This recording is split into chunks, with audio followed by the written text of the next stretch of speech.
एक गांव में सोमनाथ नाम का एक पुराना किसान रहता था। उसके पास गांव के सबसे किनारे पर एक ऐसी जमीन थी जिसे सब शापित या बंजर कहते थे।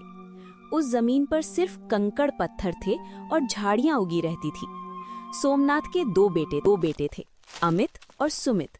दोनों शहर जाकर काम करना चाहते थे क्योंकि उन्हें लगता था कि इस बंजर जमीन पर पसीना बहाना बेकार है। एक दिन सोमनाथ ने अपने दोनों बेटों को बुलाया और कहा, बच्चों, मेरे दादाजी ने मरते वक्त मुझसे कहा था कि इस खेत के ठीक बीचों बीच एक पुरानी तिजोरी दबी है जिसमें पूर्वजों का सोना है, लेकिन मुझे कभी वो मिली नहीं।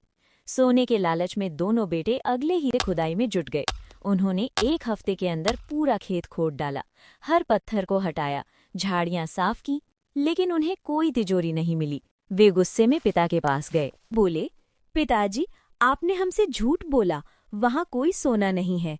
सोमनाथ शांत होकर बोला, खेत तो तुम खोद ही चुके हो, मिट्टी अब नरम है, अब बस इसमें बीज डाल दो, फिर देखते हैं। बेटों ने बेमन से बीज डाल दिए। किस्मत ने साथ दिया और उस साल जबरदस्त बारिश हुई। जो बंजर जमीन कभी पत्थर जैसी सख्त थी, वो अब लहलहाते हुए खेतों में बदल गई थी।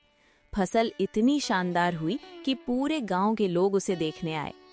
जब फसल कटने का वक्त आया तो सोमनाथ ने बेटों से कहा, अब असली खजाना निकलेगा।